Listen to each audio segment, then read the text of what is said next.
I'm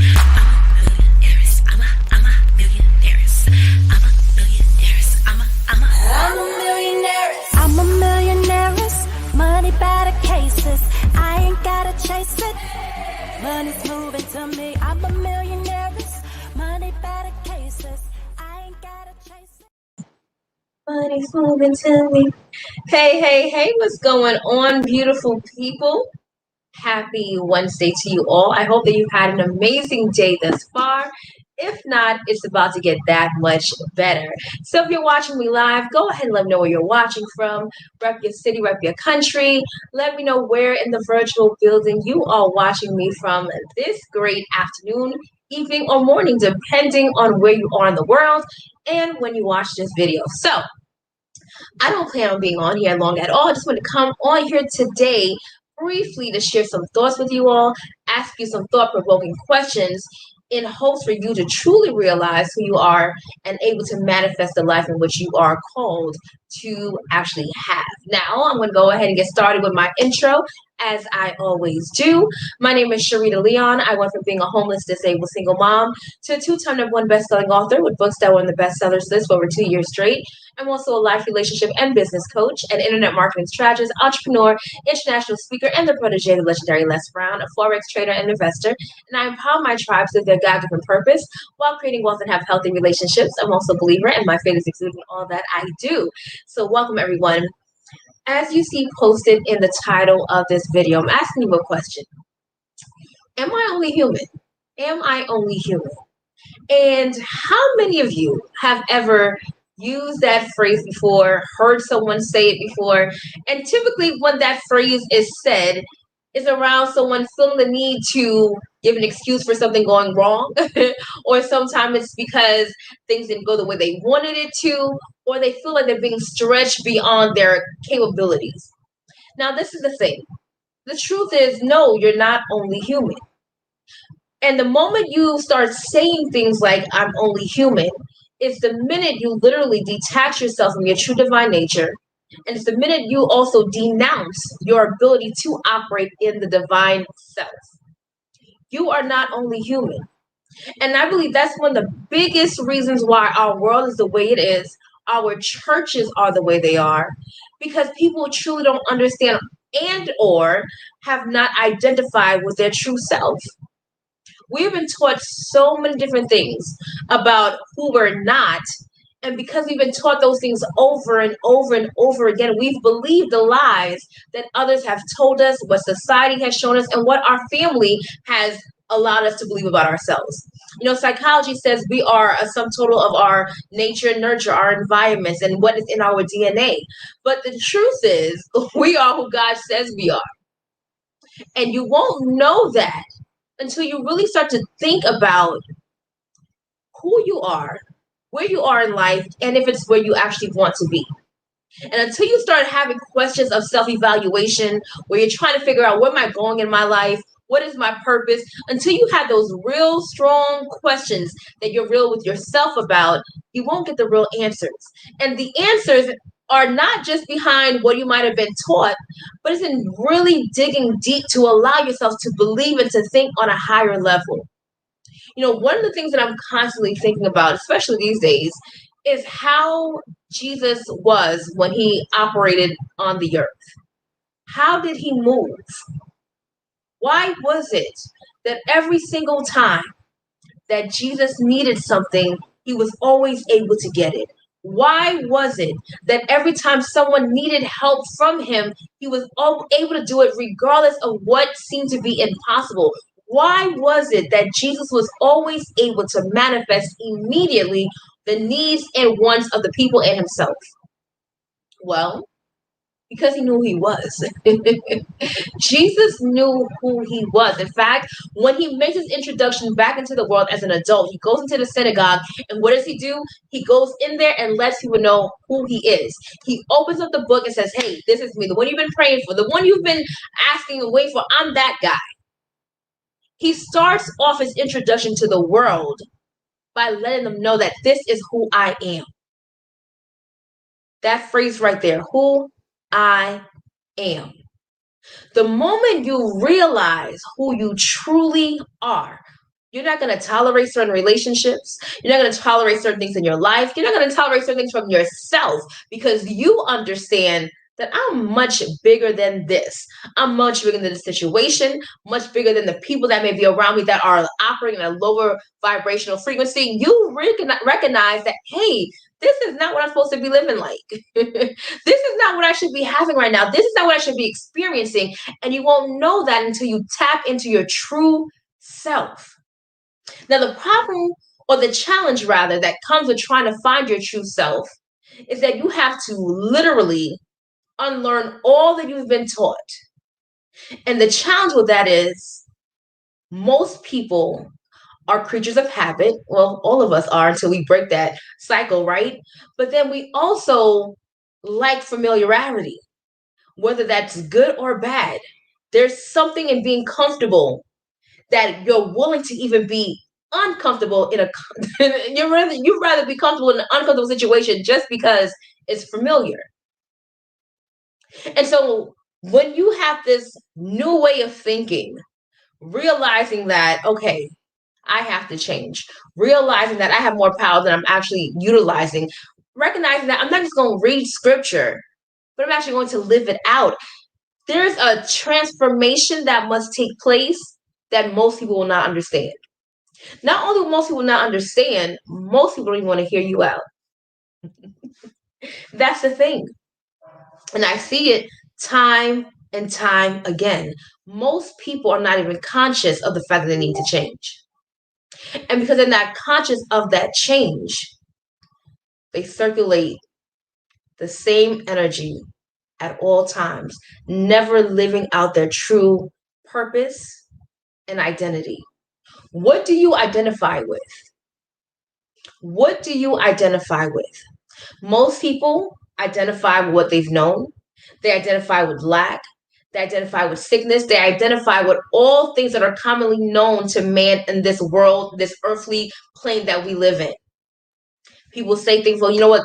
Most people are getting sick, so you might get sick too. It's flu season. It's this season. It's that. So they've allowed themselves to be open to that reality because that's what everybody else goes through. That does not have to be a reality.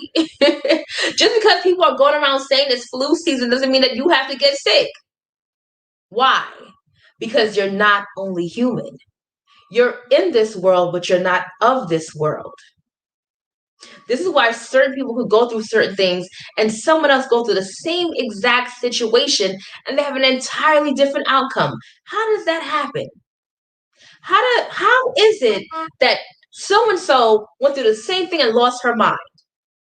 And you went through the same thing and you became better.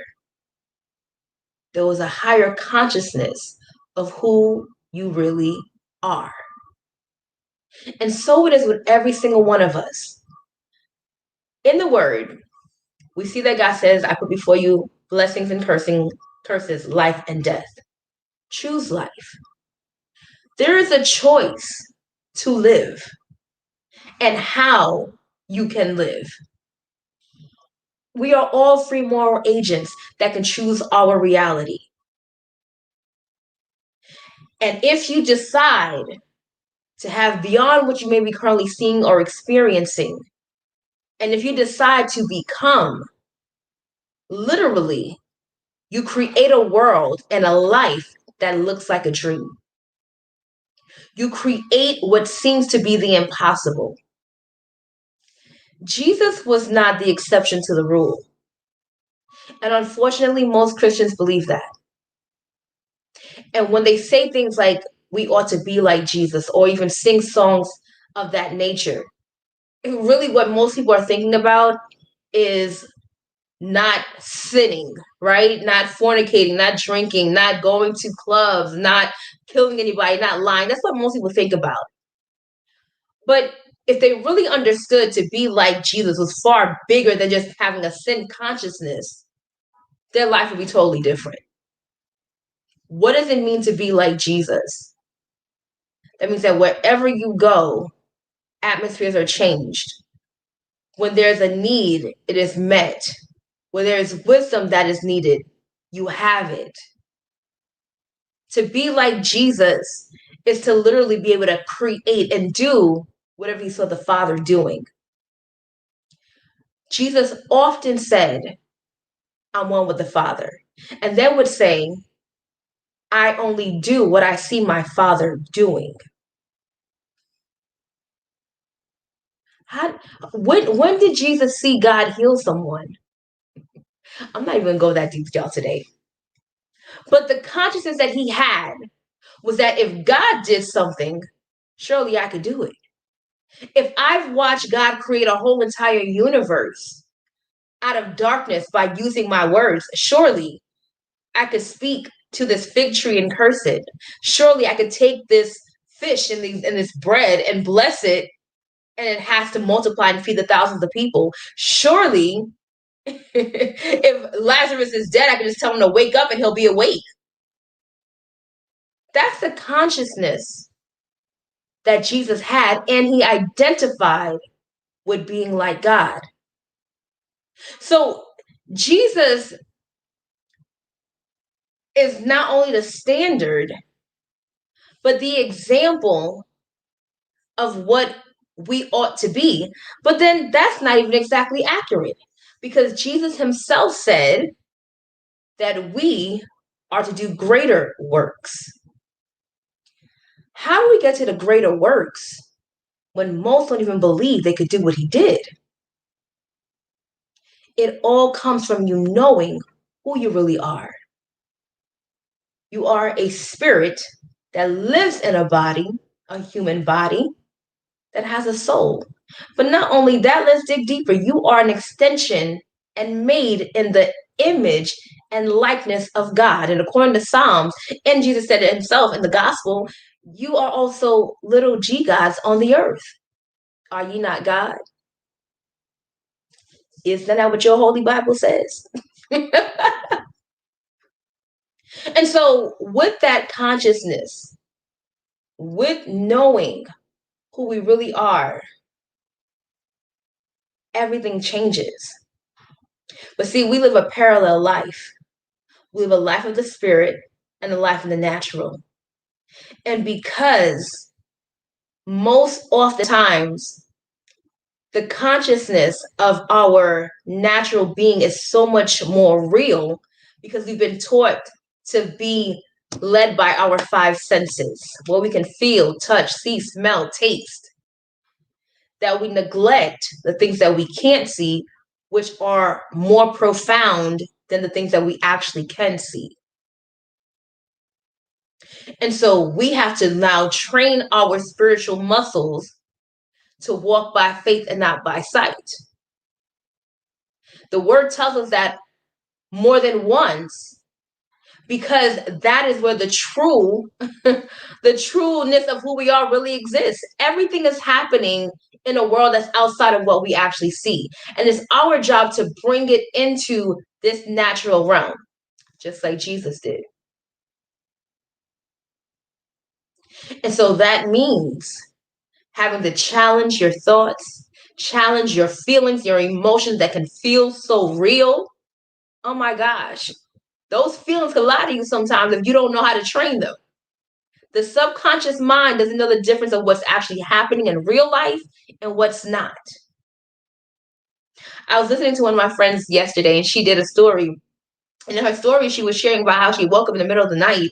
And she woke up in the middle of the night because she was having this, I guess, bad dream, right? And in the dream, she had gotten shot, and she had gotten shot in her chest.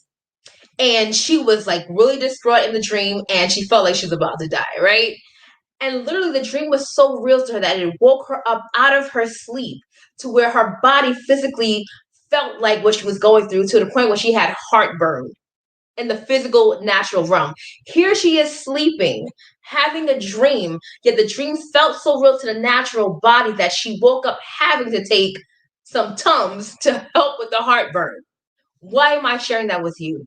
Because our imagination, our subconscious mind is that real that it creates our reality. And because most of us don't realize that, or we don't compare it to the good we actually want, we see it manifest on things we don't want, because that's where you're vibrating at. But the things that you actually want, You don't know that you can keep that same energy, that same principle to bring what you actually want to bring into this world that we live in. So we don't either do it or we don't do it long enough and we don't see what we actually want.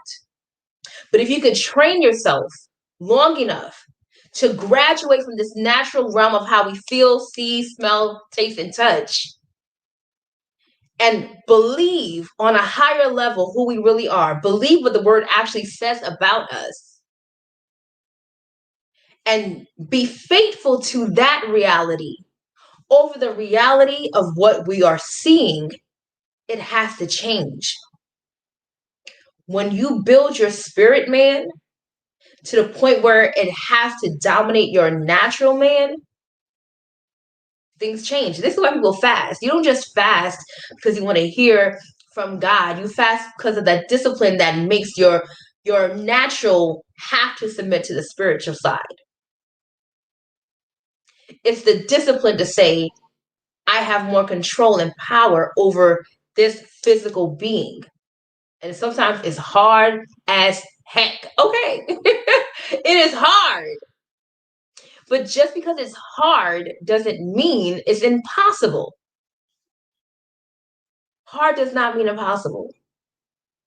Hard just means just stick through it, you figure it out, and you get it done. And guess what? Once you master that, what you thought was hard, you find out actually it wasn't. But you'll never know that until you take the time to graduate and supersede what is before you. So I just came by to speak to some of you. I know that this is going over most of your heads, because those of you that are not assigned to me won't know what I'm talking about. But for those of you that are assigned to me and you get exactly what I'm talking about, it's your time to elevate. It's your time to elevate and to stop dimming your light. Stop dimming who you are to just being a human, because you're not just a human. In fact, the human part of you is that's the least powerful side of you, is the human part. The divine nature, God in me, is the true person. The person that was created back in Genesis, when he said, let us make man in our image. That's who you are. You are made in the image and likeness of God. Elohim, El Elyon. That's who you're created like, in his likeness and image. So let's believe that more than the things that try to come and make us stay right here in this playing field. We're bigger than this. We are bigger than this. And it takes for you to be conscious of that first and to build a new consciousness. You're gonna unlearn, learn, and relearn a whole lot about who you are. That takes you to make a decision to do that. It takes you to be around the right people, listening to the right things to help you get there. And listen to God. A lot of us just talking, pray, but we don't sit there to wait to listen to what he has to say to us. He's speaking. Are you going to listen? Praise God, Queen Lena. Thank you. Are you going to listen to what he's actually saying to you? You'd be surprised that a lot of times it's not what you may be thinking he's saying, but it actually is. And so listen, I showed you all over the weekend that I have my live manifestation coaching course happening this Saturday and Sunday. If you'd like to be a part of it, let me know. And I'm going to show you how to truly operate on a higher level, how to operate really the way God sees you, and to have the God consciousness that allows you to manifest the life that you actually want, and to see what are some of the hindrances. What is it that's blocking me? Why haven't I gotten to a certain place yet? Or why is it that when this happens, I kind of self-sabotage it? What is that? We're going to talk about some of those things to help us with realizing what we need to be doing in the between time to manifest as well. So if you want to be a part of that class, inbox me. The price has gone up to $197, as I mentioned last week. And this course is actually valued at well over $997, but you get to get it for only $197 this Saturday and Sunday. I haven't done a live course in literally 2 years, and so I don't know when the next time I'll do it because my schedule is that busy, but I'm excited about this weekend, and you have an opportunity to be a part of this private, small, intimate live coaching course. So once again, inbox me for more details. I can help you with that. If you're watching from YouTube, you can email SharitaLeon@gmail.com or find me on Facebook and inbox me. All right, y'all. I thank you for joining me this great afternoon. You have an amazing day. And of course, until next time, only believe until the end and go get your life. Be blessed, everybody. I'm a millionaire, money better cases. I ain't gotta chase it.